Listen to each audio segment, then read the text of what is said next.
हिंदी में यूपीएससी की तैयारी से संबंधित प्रोग्राम्स को देखने के लिए सब्सक्राइब करें स्टडी IQIAS हिंदी।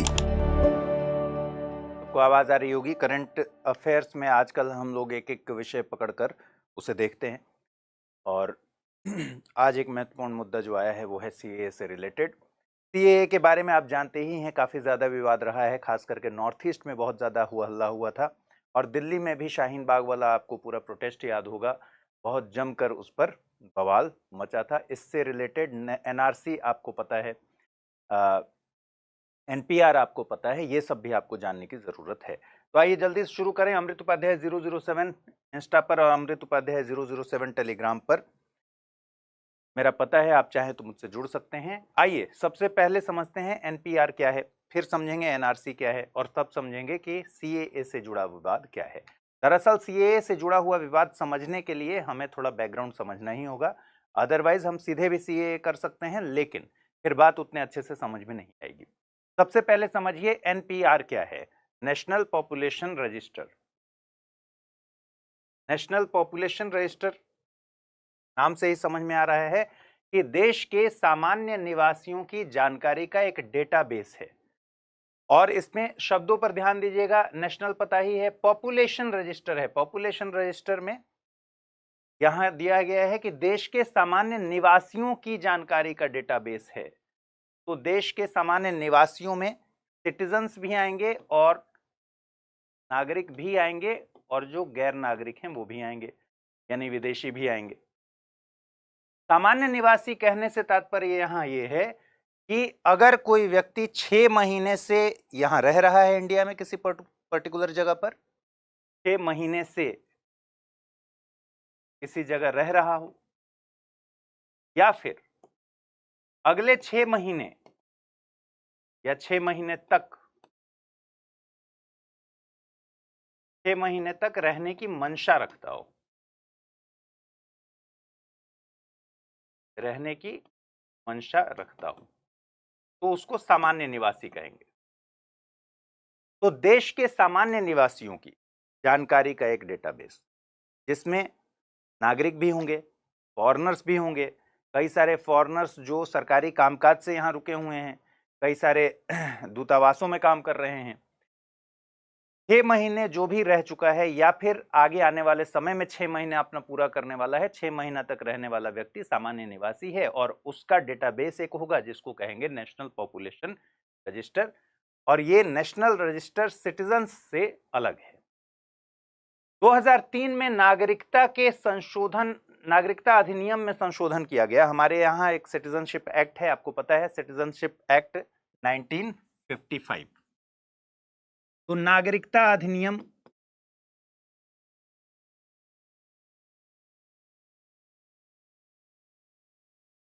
1955, इसमें कई बार संशोधन हुआ है। 2003 में भी एक संशोधन हुआ और 2003 में संशोधन करके इसमें एक सेक्शन जोड़ा गया जिसका नाम है सेक्शन 14A।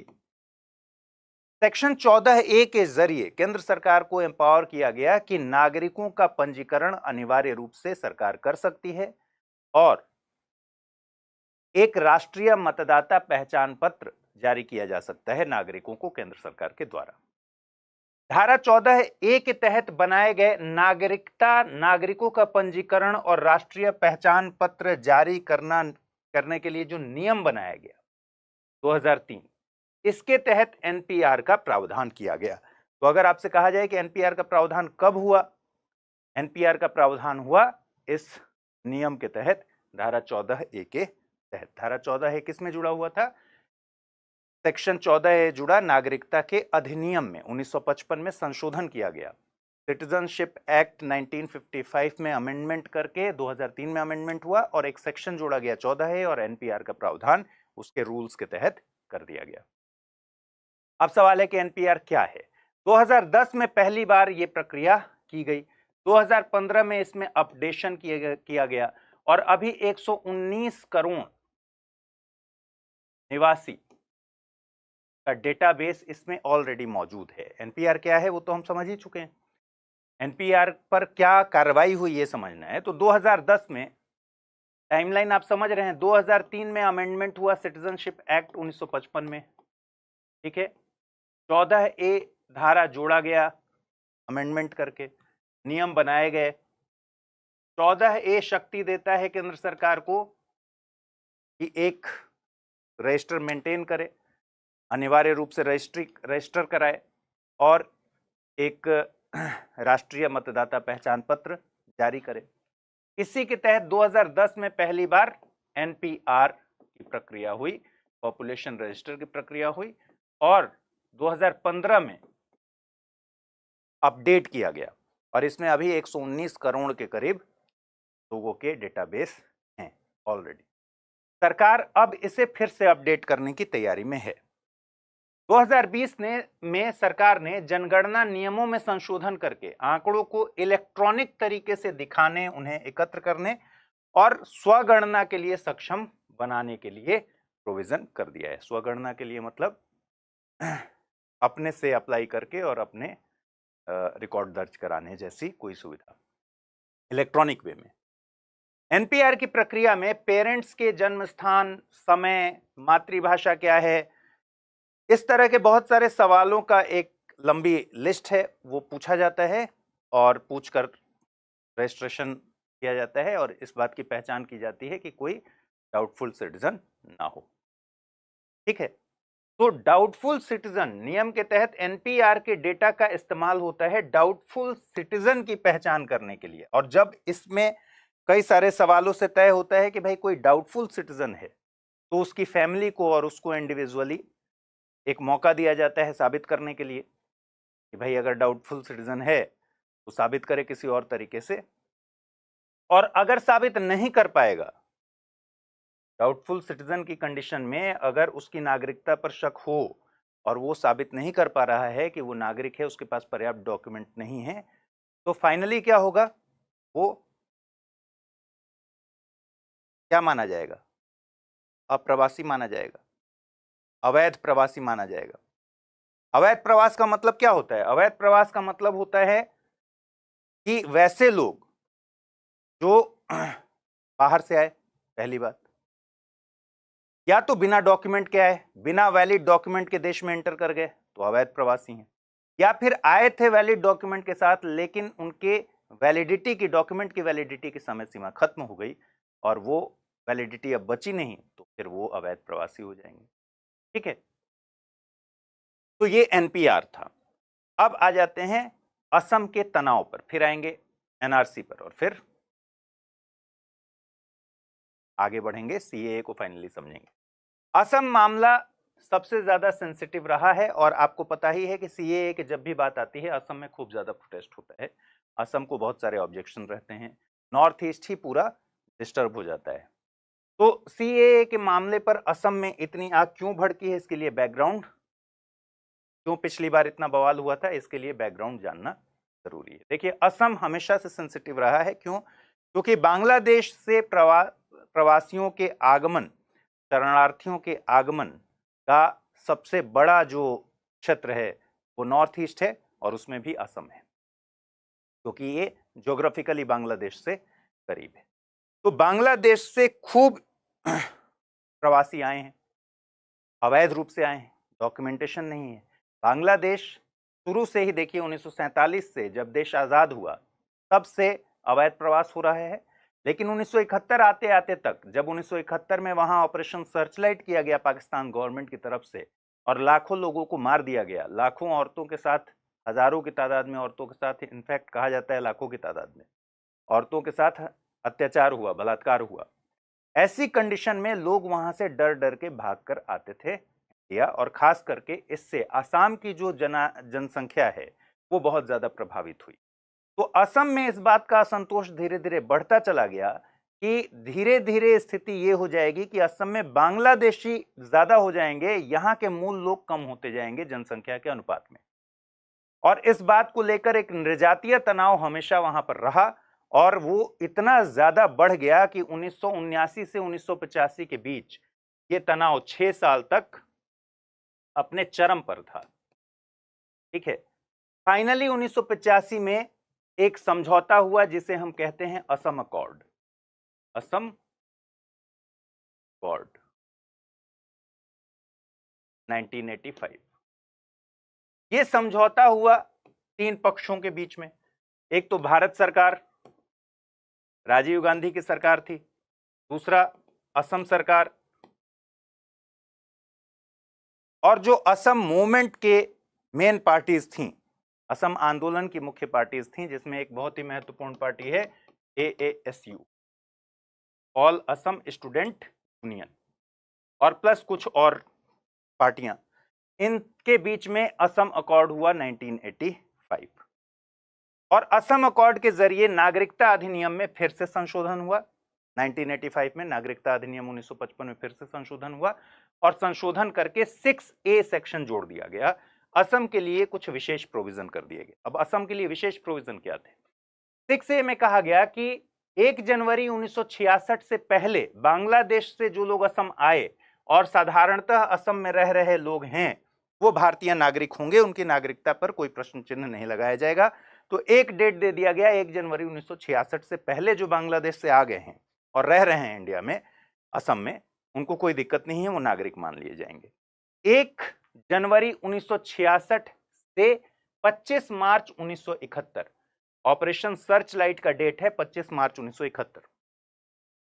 1 जनवरी 1966 से 25 मार्च 1971 के बीच जो लोग बांग्लादेश से असम आ गए हैं और साधारणतः असम के निवासी हैं, वहां रह रहे हैं, जिन्हें विदेशी के रूप में पहचाना गया है, उन्हें भी भारत का नागरिक माना जाएगा, लेकिन वो 10 साल तक मतदान का अधिकार नहीं हासिल कर पाएंगे।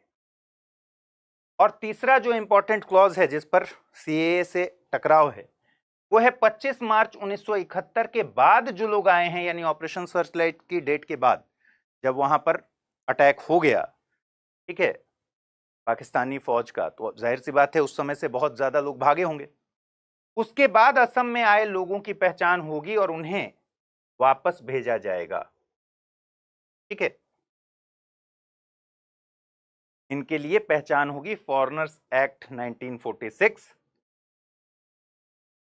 IMDT एक्ट 1983, जिसे अब 2005 में सुप्रीम कोर्ट ने immigration illegal migrants detection bye tribunals act, ठीक है, इसको सुप्रीम कोर्ट ने 2005 में नलिफाई कर दिया है। ये प्रोविजन था 6A का, असम के लिए विशेष प्रोविजन। अब हमें ये क्यों पढ़ना पड़ रहा है? क्योंकि हमें देखना है कि CAA के साथ इस अकॉर्ड का कहां टकराव है, क्योंकि इस पर आरोप है कि CAA इस अकॉर्ड के साथ टकरा रहा है, वायलेट कर रहा है, ठीक है। अब है NRC, national register of citizen. अब ध्यान से देखिए, यहां कहा गया है कि 25 मार्च 1971 के बाद असम में आए लोगों की पहचान होगी, उन्हें वापस भेजा जाएगा। अब मुझे बताइए ध्यान से कि ये पहचानना है, ये 1 जनवरी 1966 से पहले कौन लोग आए, वो साधारणतः वहां रह रहे हैं, वो भारत के नागरिक होंगे, उनको कोई चिंता की बात नहीं है। 1 जनवरी 1966 से 25 मार्च 1971 के बीच जो लोग आए वो विदेशी ही माने हैं, पहचाने गए हैं, लेकिन वो भी भारत के नागरिक होंगे, लेकिन 10 साल तक उन्हें वोटिंग राइट्स नहीं मिलेगा। और 25 मार्च 1971 के बाद जो लोग आए हैं वो डिपोर्ट हो जाएंगे, ठीक है, डिपार्ट हो जाएंगे। तो पहचान करने के लिए कोई तो मैकेनिज्म अपनाना पड़ेगा, और यही मैकेनिज्म है NRC, ठीक, नेशनल रजिस्टर ऑफ सिटीजन, जिसका इंप्लीमेंटेशन केवल और केवल असम में हुआ है, इसी पहचान करने के लिए हुआ है। 2003 के संशोधन से जोड़ा गया था जो 14A, अभी मैंने बताया, सिटीजनशिप अमेंडमेंट एक्ट 2003 में 14A जोड़ दिया गया था। केंद्र, इसमें कहा गया है कि केंद्र सरकार प्रत्येक नागरिक का अनिवार्य रजिस्ट्रेशन कर सकती है और राष्ट्रीय आई कार्ड जारी कर सकती है। इसमें कहा गया है कि केंद्र सरकार भारतीय नागरिकों का एक राष्ट्रीय रजिस्टर मेंटेन कर सकती है और इसके लिए एक नेशनल रजिस्ट्रेशन अथॉरिटी बना सकती है। और वो अथॉरिटी कौन होगा? भारत का रजिस्ट्रार जनरल होगा, जो राष्ट्रीय रजिस्ट्रेशन अथॉरिटी होगा, और registrar general of citizen registration के तौर पर कार्य करेगा, ठीक है। 14A के प्रोविजंस ये हैं। तो एनआरसी इसके बेस पर एक्सरसाइज किया गया। पहली बार हालांकि एनआरसी 1951 में ही एक्सरसाइज किया गया था, असम में ही किया गया था, केवल असम में एक्सरसाइज किया गया है अभी तक एनआरसी। पहली बार 1951 में क्यों किया गया होगा? उस समय भी यह समस्या थी कि भाई बंटवारा हो गया, भारत पाकिस्तान अलग अलग हो गया, लेकिन 47 में जाने के बाद बहुत लोगों को समझ में आया कि नहीं, यहां सिक्योर नहीं है, भागिए वापस। तो असम हमेशा से ही इस मामले में एक हॉटस्पॉट रहा है। पहली बार यह प्रक्रिया 1951 में हुई और दूसरी बार जब हुई तो सुप्रीम कोर्ट के हस्तक्षेप के बाद हुई। सुप्रीम कोर्ट ने 2013 में सरकार से कहा कि भाई असम में, क्योंकि असम की समस्या थी, असम में हमने कहा ना नृजातीय तनाव क्यों फैला हुआ था, वहां के लोग परेशान हैं, वहां के सरकारें परेशान हैं कि भाई असम के मूल लोग कम होते जा रहे हैं और अवैध जो प्रवासी हैं उनकी तादाद बढ़ते जा रही है। धीरे धीरे क्या होगा? धीरे धीरे असम का एग्जिस्टेंस खत्म होकर केवल भौगोलिक क्षेत्र रह जाएगा, बाकी जनसंख्या 80% पता चलेगा कि बांग्लादेशी है। तो इस बात से आज का तो तनाव नहीं है, बहुत लंबा तनाव है, बहुत हिंसा भी हुई है, बहुत वायलेंट संघर्ष हुआ है, आंदोलन चला है। सुप्रीम कोर्ट को हस्तक्षेप करके कहना पड़ा 2013 में कि अब एनआरसी को असम के लिए अपडेट करने की जरूरत है। ठीक है, तो फिर दूसरी बार 2013 में इस काम की शुरुआत हुई असम में एनआरसी अपडेशन की, और 2019 में फाइनली सरकार ने आंकड़े जारी किए। अब इसमें प्रॉब्लम यह हो गई कि जब एनआरसी मेंटेन किया गया तो 2019 में जो फाइनल आंकड़े आए उसमें एक चौंकाने वाली बात थी कि 3.3 करोड़ की आबादी वाले असम में 19 लाख लोग इस एनआरसी से बाहर हो गए।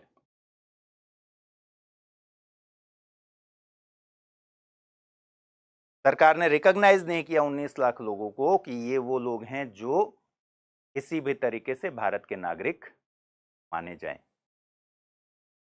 अब 19 लाख लोग, समझ रहे हैं कितनी बड़ी बात है, रातों रात बिना स्टेट के हो गए, कहीं के वैलिड नागरिक नहीं बचे।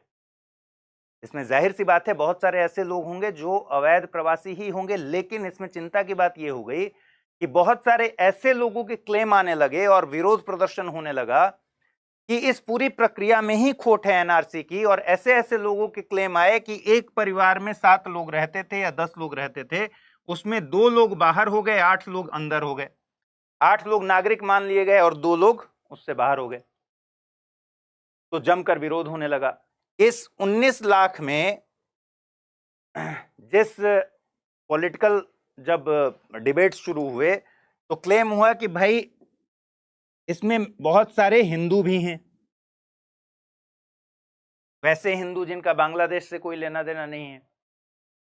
ठीक है, और कुल मिलाकर इस एनआरसी की पूरी प्रक्रिया पर ही सवाल उठ गया और अल्टीमेटली ये डर सबके मन में समा गया कि भाई आज की तारीख में एनआरसी अगर पूरे देश में लागू होगा, जो कि सरकार के हिंट में था, क्रोनोलॉजी अमित शाह जी ने समझाया था कि पहले एनपीआर आएगा और फिर एनआरसी और फिर सीएए, इसीलिए हम लोग भी इसी क्रोनोलॉजी में चल रहे हैं समझते हुए।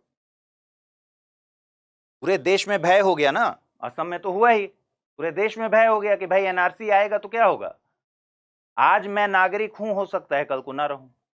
हालांकि सरकार ने पक्ष अपना साफ साफ रखते हुए कहा कि एकदम निश्चिंत रहिए, किसी को भी ऐसा नहीं किया जाएगा कि किसी के साथ प्रक्रियागत गलती की खामी की वजह से यह स्थिति आ जाए।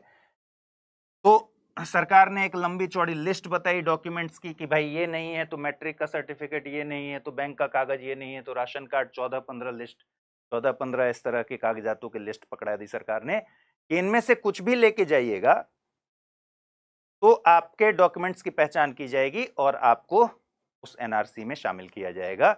लेकिन क्योंकि 19 लाख एक बहुत बड़ी तादाद है तो ऑब्वियसली इस पर विरोध फूट पड़ा और सरकार के लेवल पर गलती हुई थी, ये भी तो प्रक्रियागत गलती को तो मानना ही पड़ेगा। वर्तमान एनआरसी की प्रक्रिया फॉरेनर्स एक्ट 1946 के अधीन हुआ। फॉरेनर्स एक्ट 1946 और पासपोर्ट एक्ट 1920, ये दो एक्ट हैं जिनके जरिए पहचान की जा सकती है। और जैसा मैंने कहा, आईएमडीटी एक्ट जो पिछले एनआरसी में हुआ था, 1983 का एक्ट था, इसको 2005 में सुप्रीम कोर्ट ने खारिज कर दिया, नलीफाई कर दिया। ठीक है, तो ये तो इस्तेमाल हो ही नहीं सकता। तो फॉरेनर्स एक्ट 1946 के अधीन एनआरसी की पूरी प्रक्रिया चली। अब सवाल है कि एनआरसी की प्रक्रिया को लेकर इतना हो हल्ला क्यों है, क्यों हुआ और क्या फिर से होगा।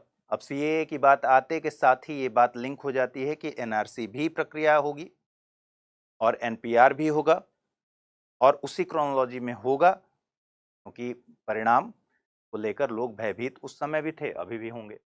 पॉलिटिकल रिएक्शंस आने शुरू हो गए हैं।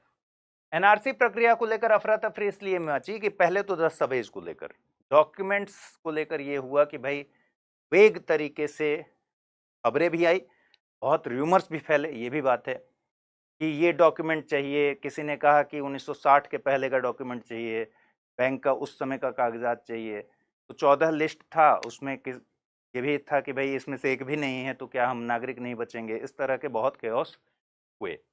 ट्रिब्यूनल्स बनाए गए थे इसके लिए, जहां जाकर आपको अपने कागजात सबमिट करने थे, दिखाने थे।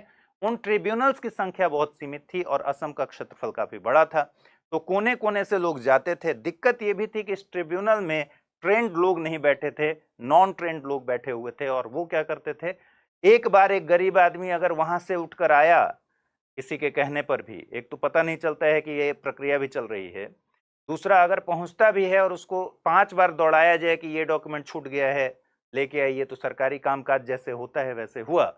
और नॉन ट्रेंड लोगों ने इसकी व्यवस्था को संभालते हुए ट्रिब्यूनल्स को लेकर एक बहुत ज्यादा असंतोष की स्थिति बन गई। गैर जरूरी सवाल पूछे गए जिनका कोई मतलब नहीं है, जिसमें एक रिजेक्शन बायसनेस दिखता था, पहले से ही दिमाग में बना हुआ था। ऐसे ऐसे सवाल पूछिए कि पहले से ही रिजेक्ट करने के मूड में बैठे हुए हैं, ऐसा लगने लगा। इसने भी एक इनसिक्योरिटी पैदा कर दी। कुछ परिवारों के कुछ सदस्यों को उससे बाहर कर दिया गया और कुछ शामिल हो गए। ये एक बड़ी दिक्कत हो गई, जिसके कारण बहुत बवाल हुआ।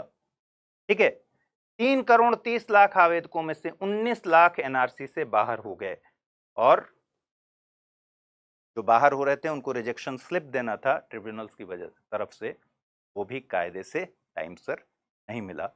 तो एक बहुत ज्यादा अफरा तफरी की स्थिति मच गई एनआरसी की वजह से, और खूब पूरे देश में हंगामा हुआ।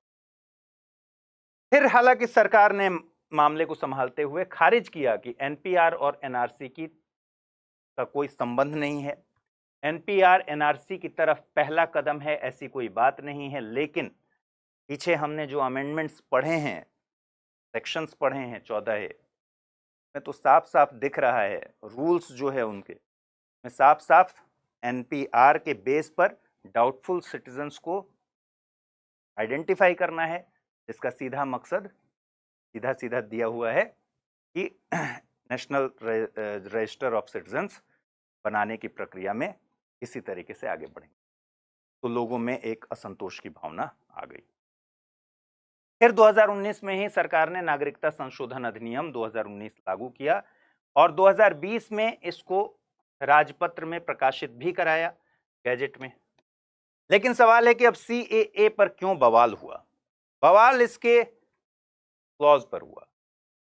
पाकिस्तान, बांग्लादेश और अफगानिस्तान 3 कंट्रीज हैं जिससे आए, पाकिस्तान, बांग्लादेश और अफगानिस्तान, 3 देशों से आए हुए हिंदू, बौद्ध, जैन, सिख, पारसी, ईसाई।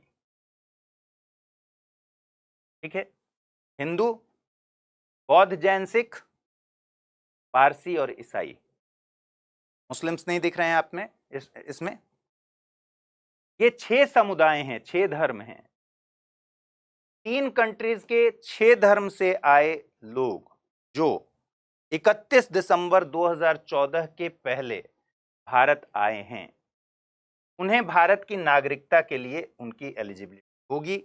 उनसे डॉक्यूमेंटेशन की एक्सपेक्टेशन नहीं है, वो भारत के नागरिक मान लिए जाएंगे। ठीक है, ध्यान दीजिए क्या हुआ, क्यों बवाल हुआ।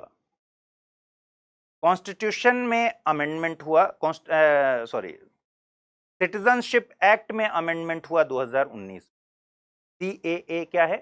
Citizenship amendment act 2019। ये वही एक्ट है जिसमें अमेंडमेंट हम पहले भी पढ़ते आए हैं, पहले बवाल नहीं हुआ इतना। नागरिकता अधिनियम 1955 वही वाला एक्ट है, मूल अधिनियम वही है, उसी में कई बार संशोधन हुआ है।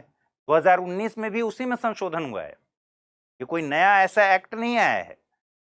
उसी एक्ट में संशोधन करके कुछ क्लॉज जोड़े गए हैं और उन क्लॉज पर बवाल है। क्लॉज क्या है कि 31 दिसंबर 2014 के पहले पाकिस्तान, अफगानिस्तान और बांग्लादेश, इन 3 देशों से आए हिंदू, जैन, सिख, बौद्ध, पारसी, ईसाई, इन 6 धर्मों के लोग अगर 31 दिसंबर 2014 से पहले भारत आए हैं तो उनको भारत की नागरिकता दे दी जाएगी, वो भारत की नागरिकता पाने के लिए एलिजिबल। अब समस्या कहां है? समस्या है ये तीनों देश,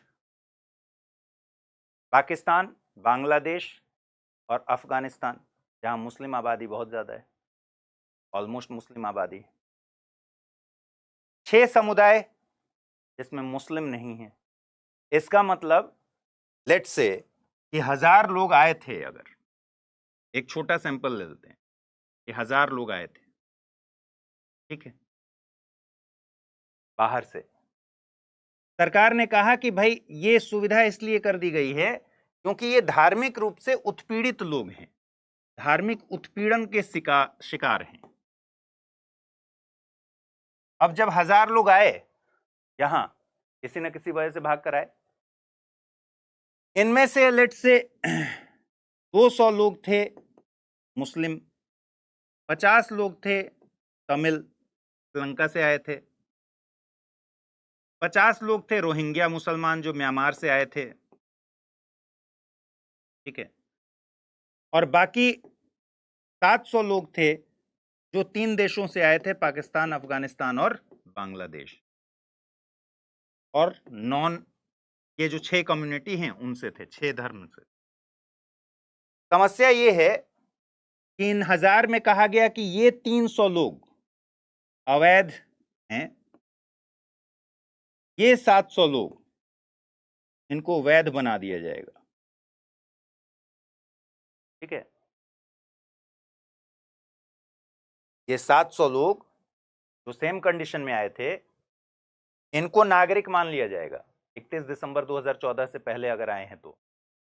और ये 300 लोग जो अपने अपनी जगहों से उत्पीड़ित होकर ही आए हैं, लेकिन क्योंकि ये इन 6 समुदायों में शामिल नहीं है और उन 3 देशों में शामिल नहीं है, या उन 3 देशों में भी अगर मुस्लिम कम्युनिटी से हैं या किसी और कम्युनिटी से हैं जो इन 6 में नहीं आता, तो वो अवैध हो जाएंगे, भगा दिए जाएंगे, ठीक है। तो अब इस पर इतना बवाल हुआ कि मुस्लिम्स को टारगेट किया गया, एक तरीके से जो पॉलिटिकल नरेशन गढ़ा गया वो यही गढ़ा गया। सरकार ने क्या तर्क दिया? सरकार ने कहा कि भाई ऐसा है कि ये इसलिए किया गया है कि ये तीनों देश मुस्लिम बहुल हैं, इसमें तो कोई डाउट नहीं है। अब क्योंकि तीनों देश मुस्लिम बहुल हैं तो धार्मिक उत्पीड़न का शिकार कौन होगा? मुस्लिम होंगे अपने देश में, या फिर वहां जो अल्पसंख्यक हैं धार्मिक रूप से वो होंगे। और धार्मिक अल्पसंख्यक होंगे हिंदू, धार्मिक अल्पसंख्यक होंगे बौद्ध, सिख, जैन, पारसी, ईसाई, उनके लिए प्रोविजन किया गया है। जो ऑलरेडी इन तीनों देशों में बहुसंख्यक है उसको क्यों उत्पीड़न का शिकार होना पड़ेगा? इसके विपक्ष में भी तर्क दिया गया कि भाई आप कह रहे हैं मुसलमान, क्या रोहिंग्या मुसलमान नहीं आ रहे? उनके बारे में कोई प्रोविजन ही नहीं है क्योंकि म्यांमार का आपने नाम ही नहीं लिया, ठीक है। पाकिस्तान में ही अहमदिया मुसलमान प्रताड़ित हैं, उनके बारे में कोई प्रोविजन ही नहीं किया। इस तरह के आरोप लगे, इस तरह के डिबेट्स। खैर हमें उसमें बहुत नहीं जाना, आपको रूट कॉज केवल पता होना चाहिए। दूसरा ये किया गया कि इन 6 कम्युनिटी के 6 धर्म से जो लोग हैं, 3 देश से आए हुए, पाकिस्तान, बांग्लादेश और अफगानिस्तान, उनके लिए एक और सुविधा की गई। सुविधा ये की गई कि नागरिकता कई तरह से भारत की मिलती है, लेकिन उसमें से एक तरीका है नेचुरलाइजेशन या फिर देशीयकरण के तरीके से नागरिकता लेना।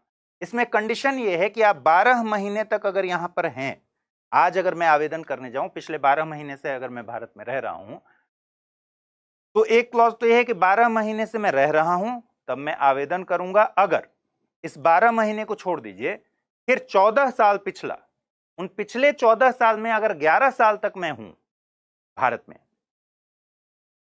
तो मैं देशीयकरण के जरिए भारत का नागरिक बनने के लिए आवेदन कर सकता हूं नेचुरलाइजेशन प्रोसेस के तहत। ठीक है, इसमें 14 साल में 11 साल रहने का क्लॉज है, लेकिन इन 3 देश से आए हुए इन 6 कम्युनिटी के लोगों के लिए जो 31 दिसंबर 2014 के पहले इंडिया आ गए हैं, उनके लिए इस 11 साल को घटाकर 5 साल कर दिया गया।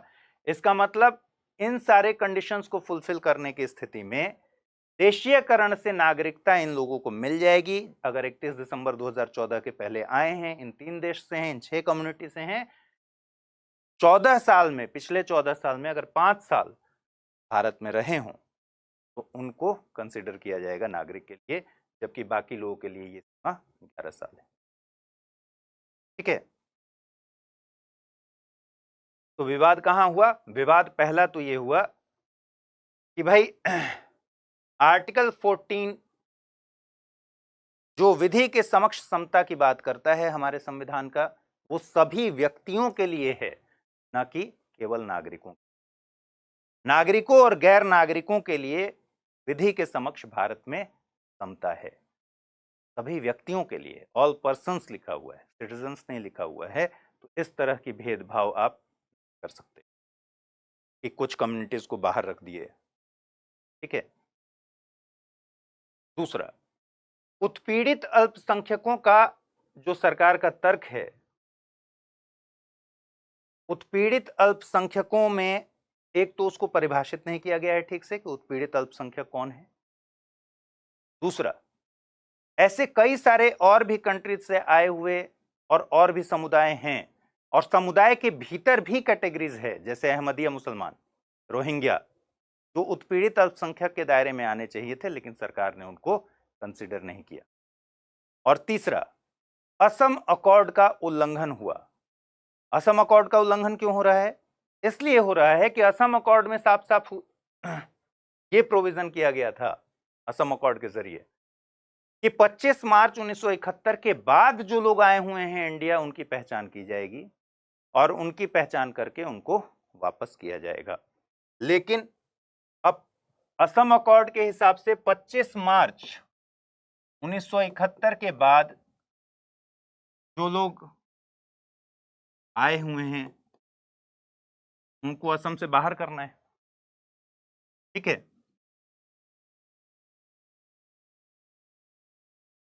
जबकि आपने अभी जो सीएए में प्रोविजन कर दिया उसमें पाकिस्तान, अफगानिस्तान के अलावा बांग्लादेश भी है, और यहां से आए हुए लोग अगर 31 दिसंबर 2014 के पहले आ गए हैं, ठीक है, हिंदू, सिख, बौद्ध, जैन, पारसी, क्रिश्चियन, इन 6 कम्युनिटी से बिलोंग करते हैं, तो फिर उनको आप नागरिक बना देंगे।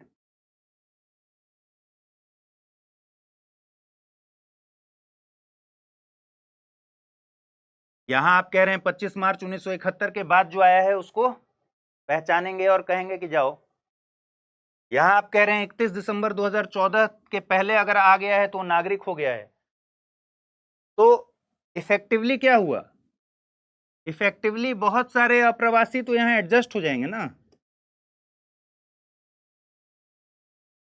25 मार्च 1971 से लेकर 31 दिसंबर 2014 के बीच जितने अवैध प्रवासी आए हैं, अगर वो इन 6 कम्युनिटीज से हैं और 3 देश से आते हैं जिसमें बांग्लादेश भी है, वो भारत के नागरिक हो जाएंगे, असम में रहने लगेंगे। तो इसलिए कहा गया कि यह असम अकॉर्ड का है। ठीक है, बात स्पष्ट है। तो ये सारे विवाद इसके साथ हुए हैं। ठीक, तो कुछ राज्यों ने पहले ही कह दिया है कि हम अपने यहाँ इम्प्लीमेंट नहीं होने देंगे किसी भी हाल में, तो इस पर नजर बना के रखेंगे। ठीक है, अपना ख्याल रखिए, ठीक से पढ़ाई कीजिए। नमस्कार।